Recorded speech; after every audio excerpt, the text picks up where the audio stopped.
the 5th of December, 1872. Ship on the starboard bow!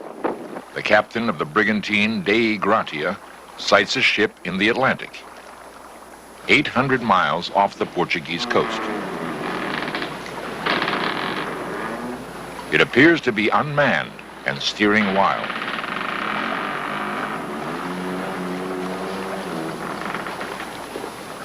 Ahoy there! Captain Briggs! Ahoy! Anyone aboard? The only reply is an eerie creaking. No one appears on deck. The ship is completely forsaken. What happened to the crew of the Mary Celeste is one of the enduring mysteries of the sea.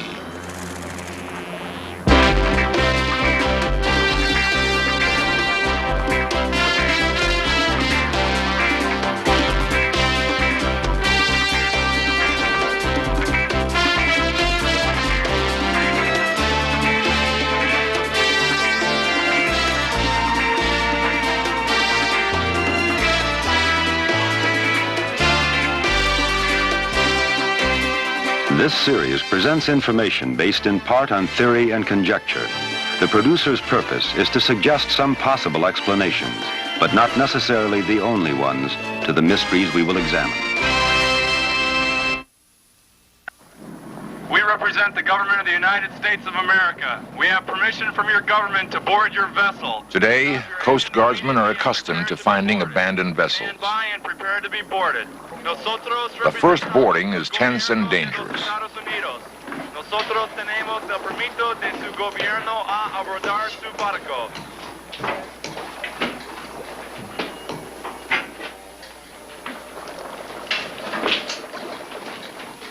Modern abandoned ships usually mean only one thing. They're being used for illegal drug traffic. In the days of the great sailing vessels, however, derelict ships were not so easily explained, and no abandoned vessel has remained as mysterious as the Mary Celeste. Theories abound as to why the Mary Celeste was abandoned. It might have been the result of a prearranged salvage fraud, pirates, mutiny, a burst of deadly marine gas, or even a homicidal maniac, killing the rest of the crew one by one, dumping their bodies, and then committing suicide. To try to unravel the web of intrigue surrounding the Mary Celeste, we must examine a reenactment of that fateful voyage in the winter of 1872.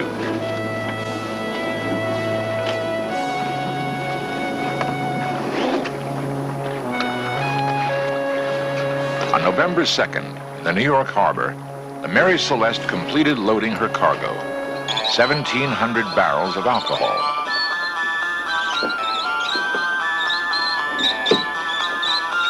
During the loading, 2 of the kegs slipped, damaging the longboat so severely it was put ashore as useless.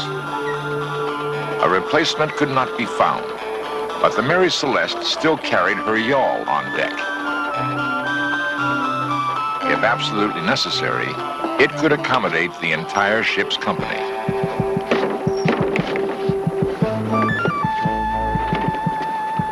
The master, Captain Benjamin Spooner Briggs, brought his wife Sarah and 2-year-old daughter Sophia on board for the voyage. In his final letter to his mother, he wrote, "It seems real home-like since Sarah and Sophia got here, and we enjoy our little quarters. Sophia has got over the bad cold she had when she came, and has a first-class appetite for hash and bread and butter. I think the voyage will do her lots of good. Our vessel is in beautiful trim, and I hope we shall have a fine passage." To this, Sarah added, "Benjamin thinks we've got a pretty peaceable crew this time all round, if they continue as they have begun."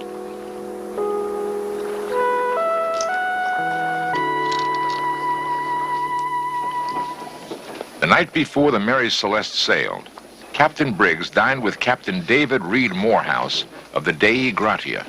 This makes a change in this day and age, really. The 2 ships were moored side by side at the dock. very slipshod about it all. In light of subsequent events, this was a strange coincidence. The two men knew each other well. What did Captain Morehouse think of Briggs? Briggs was a teetotaler and a God-fearing man. He could be stern when occasion required it, and was not a man to be intimidated or imposed upon.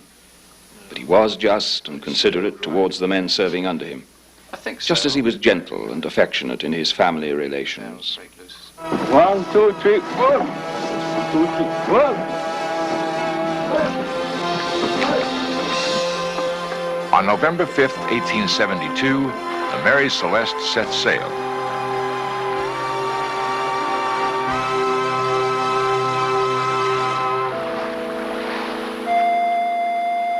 One month later, she was sighted by the Dei Gratia. The Mary Celeste was drifting, unmanned, 800 miles off the Portuguese coast. She would be sailed by a skeleton crew from the Dei Gratia to Gibraltar, where the official inquiry was held.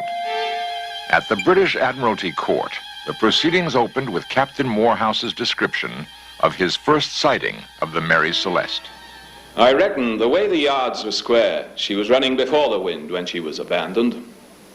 It's possible the storm that we met at 4 o'clock that morning might have sent her round had she also met it.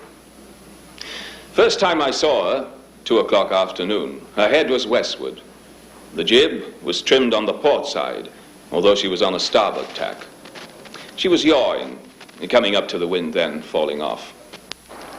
I judged something was amiss. I thought I saw a flag of distress at her yard, but subsequently it turned out to be a flapping sail. By 3 o'clock, we were about 350 yards off. I hailed her, but got no reply, and I couldn't see anyone on deck. So I sent Mr. Devereux, my second mate, over to board her, and in due course he signaled me to come over myself.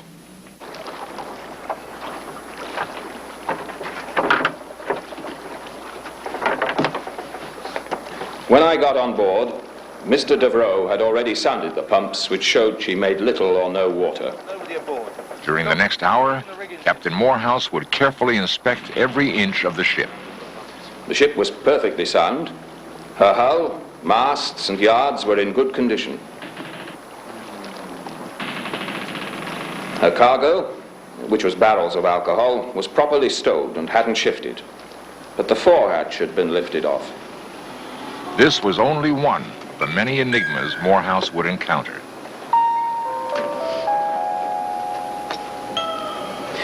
I came to the conclusion that she'd been left in a panic. The mainsail was lying loose, as if it had been run down. The lazarette hatch was also off, but there were plenty of provisions and water in there. Anybody below? The glass on the compass was smashed. Compass glass is smashed. Together, we searched the ship from stem to stern. At first, we were worried that she was a fever ship and the crew had died of cholera, but there wasn't a soul on board, nor were there any visible signs of there having been any trouble. In the forecastle, oilskins, boots, and pipes were scattered about as if abandoned in great haste, and among the dunnage were articles of value you might have supposed their owners would have taken if abandoning ship. In the galley, everything was in good order, as it would be between meals. There was no wine, beer, or spirits on board. A child's clothing and toys were strewn about. And on the table was a sewing machine with a baby's pinafore on it and a number of small items lying on the table alongside.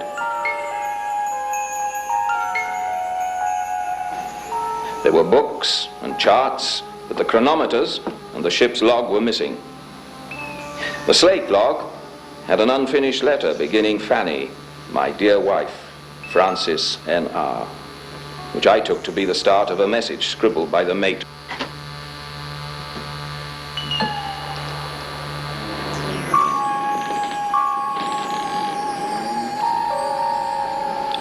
The ship's boat was missing. You could see where the boat had been lashed across the main hatch, but that was not the right place for her. There were no signs of any tackle to launch her, but we usually launched our boat from the rail with only a tow rope to secure her. I saw no remains of painter or boat's rope fastened to the rail.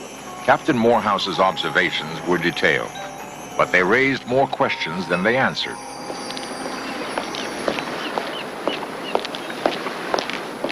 The man responsible for the official inquiry was Mr. Solly Flood, Her Majesty's Advocate General, Proctor for the Queen in her Office of Admiralty, and a legal bloodhound.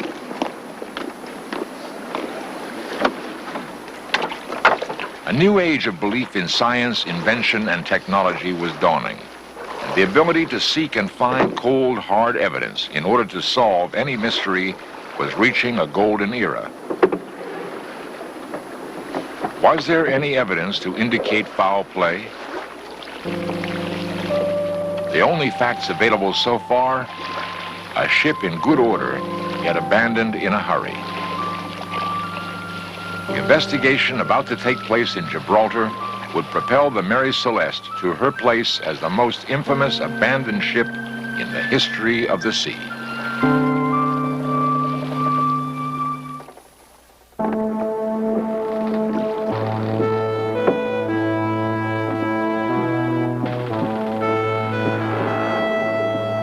Advocate General Solly Flood boarded the Mary Celeste to examine it in minute detail. There was no appearance of fire or explosion or any other assignable cause of abandonment. She was well provisioned and it seems had encountered no seriously heavy weather. She was thoroughly sound, staunch and strong and in every way seaworthy and well found. But both bows had been recently cut by a sharp instrument.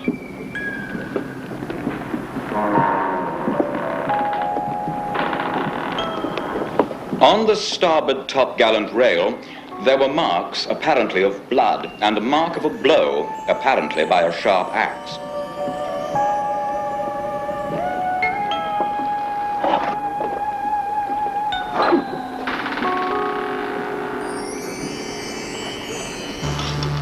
A sword appeared to me to exhibit traces of blood and to have been wiped before being returned to its scabbard. In the forehatch, a barrel, ostensibly of alcohol, appeared to have been tampered with. My object is to move the Board of Trade to take such action as they may think fit, to discover, if possible, the fate of the master, whose name was Briggs, his wife and child, and the crew of the derelict. My own theory, or guess, is that the crew got at the alcohol, and in the fury of drunkenness murdered the master, and his wife and child, and the chief mate, that they then damaged the bows of the vessel so as to give it the appearance of having struck on some rocks or suffered some collision, with a view to inducing the master of any vessel which might pick them up if they saw her at some distance, not to think her worth attempting to save. And that they did, sometime between the 25th of November and the 5th of December, escape on board some vessel bound for some South or North American port or the West Indies. Was this the real story? Mutiny and murder? The Advocate General was convinced he was on the trail of a sensational crime. Soon, the story spread to the newspapers of the world and began to read like a modern detective yarn. As the inquiry proceeded, however, it became increasingly evident that the Advocate General had let his imagination run wild. Flood was later found to be wrong on almost every statement he made.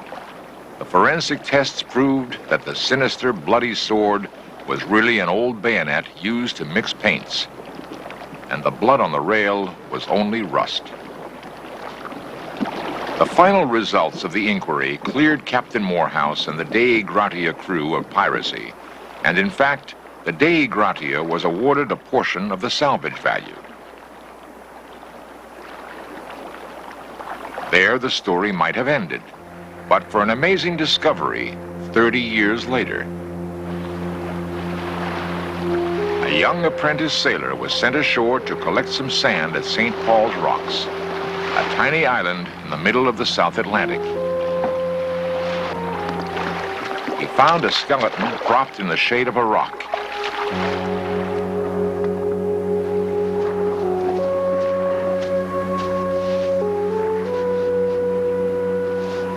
And beside it, a bottle stuffed with a soiled and faded letter.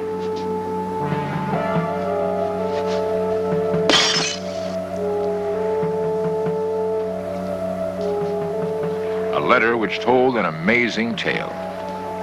My ship struck these rocks at dawn 3 days ago. She sank immediately. Only I, of all her crew, reached the shore alive. I am dying of thirst. It has been a voyage of disaster. 3 deaths in 2 days. Then came the poison on the 7th day out. Ship helpless, and so for 3 days we lay. Knew we must ask assistance to take us to Gibraltar for crew. Early morning sighted small brig becalmed. Mate said, take her crew. Went aboard. Captain asked why we came. His wife and child were with him. We left no one on board. The brig was called Mary Celeste. Years later, this tragic letter was brought to public attention in the London Daily Express. Was this at last the real clue to the mystery of the Mary Celeste? If so, why did the young sailor wait 9 years to publish the letter? Many people doubt its authenticity. It is just one of the hundreds of theories proposed during the last century. There is a universal sailor's superstition about ships born unlucky. And the Mary Celeste lived up to that superstition. From all the evidence collected, In Search Of proposes a logical explanation. The Mary Celeste had been at sea for 8 days. The hatches had remained closed because at first the weather was stormy. Gradually, though, the cold November chill of New York gave way to the milder latitudes of the Azores. The cargo of alcohol was stored in barrels made of red oak, an extremely porous wood. At least 8 of the barrels leaked badly during the voyage. Battened down under the hatches, the fumes mingled with the foul air of the hold. Was a potentially explosive mixture of gas forming? Off the Azores, the wind dropped to a gentle breeze. Taking advantage of the calm weather, Briggs probably ordered the ventilation of the hold, which may have set off a fateful chain of events.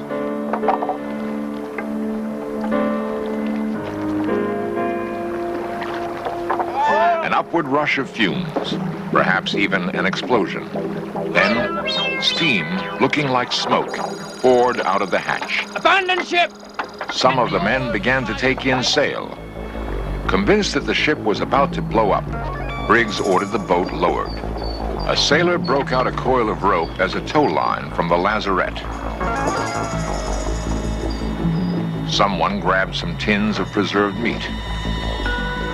Briggs snatched up his chronometer and any of the ship's papers he could quickly lay his hands on. Feeling certain that time was of the essence, he urgently herded his family and crew to the yawl.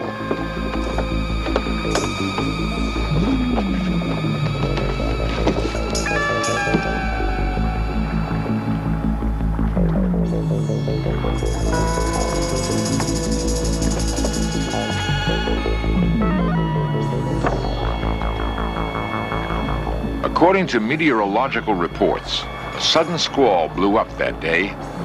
Under the impact of a violent gust, the vessel may have lunged forward with a suddenness and force which broke the improvised tow line. They may have tried to row after the Mary Celeste, or they may have turned toward the island of Santa Maria, a jagged, inhospitable coastline where a small boat and her occupants would easily be smashed to pieces in the surf.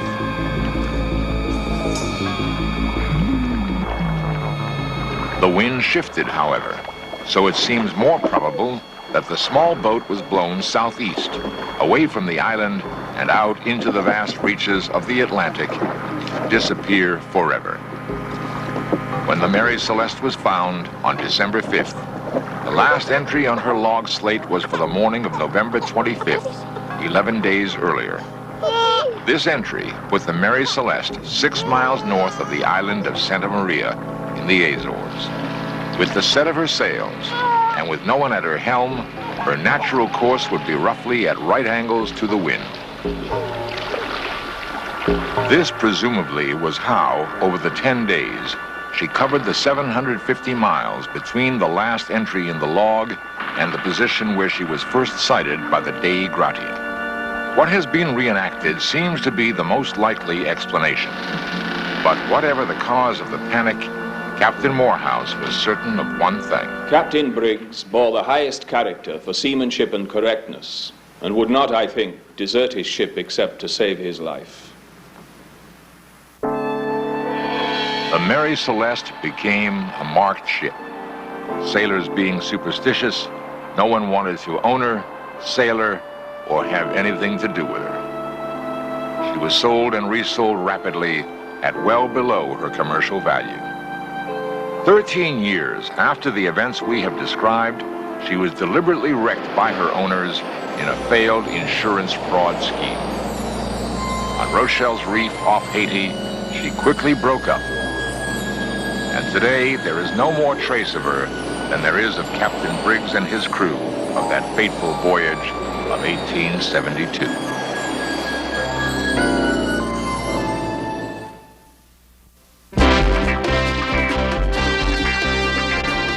Lost civilizations, extraterrestrials, myths and monsters, missing persons, magic and witchcraft, unexplained phenomena. In search of cameras are traveling the world, seeking out these great mysteries. This program was the result of the work of scientists, researchers, and a group of highly skilled technicians.